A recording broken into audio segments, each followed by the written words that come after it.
In the news today, Granger and Harmon squandered opportunity to bring peace after West Coast Berbice murders.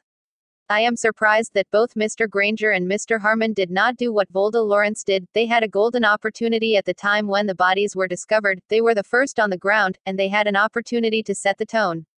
And the tone should have been a peaceful one. Tell the people be calm, be peaceful and allow the police to do their work, Phillips said.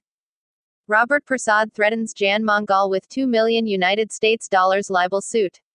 Former Minister of Natural Resources, now Foreign Secretary, Robertprasad, has threatened to sue former presidential advisor, Dr. Jan Mongal, over various statements he made about the signing away of the Kaitor and Kanjay oil blocks in the weeks leading up to the 2015 general and regional elections.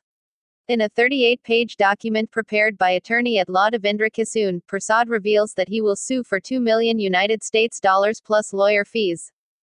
Narcotics on board Barbados registered vessel in Demerara River, 6 arrested.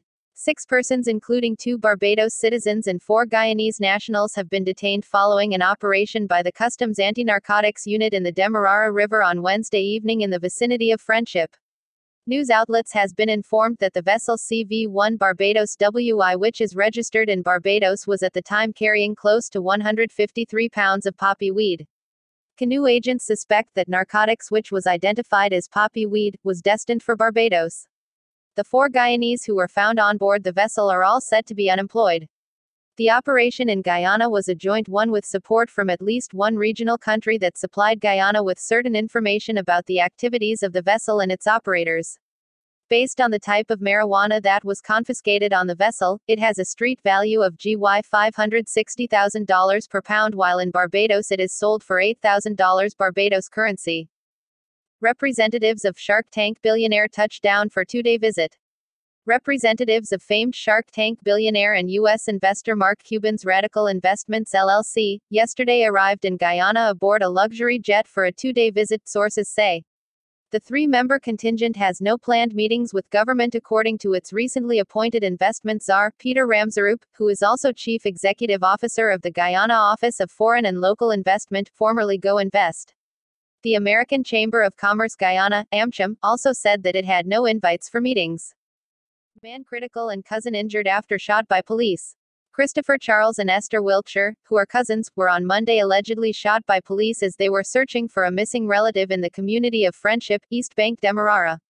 Charles and Wiltshire, who are both 20 years old, were on the road with other family members and a group of police officers when the incident occurred. According to the victim's family, during the operation, Charles had an altercation with another man with whom he had old grievances with. The family said the young man had an object in his hand during the confrontation. News outlets was told that his family members were trying to calm down the young man, then 2 officers began pointing their guns at Charles. The family member who spoke to news outlets under the condition of anonymity explained that the cops demanded that Charles drop the item in his hand or they will shoot. Charles reportedly complied with the order and surrendered to the law enforcement officers. But family members said, despite this, the policeman began to beat Charles. As a consequence, the young man reportedly fell into a trench. Whilst in the trench, Charles raised his hand once more, to surrender. He was then taken out of the trench by the cops. At this point in time, family members began to plead with the officers to stop beating the young man as he had surrendered. Notwithstanding their appeals, the family is alleging that the cops continued to point their guns in the young man's direction whilst issuing threats to kill him. The officer put the gun to his belly and told him that he will shoot and kill, the family member said. The female cousin then put her hands around Charles's waist, in a bid to prevent the cops from shooting. But the family contended that the officers began to get heated, and placed a gun to Charles's abdomen. This resulted in the young man holding on the gun and pushing it away. The family is alleging that one of the officers then placed the gun back to Charles's lower waist and shot him. All of us fell to the ground because we didn't know who get shot. When we raise up, we see my cousin get shot in his belly. The bullet passed through my cousin and came out through his butt, the relative recalled. Wiltshire was shot in her right hand, since she was hugging Charles at the time he was shot. Charles is said to be in a critical but stable condition. He remains a patient at the intensive care unit. Wiltshire was treated and sent home.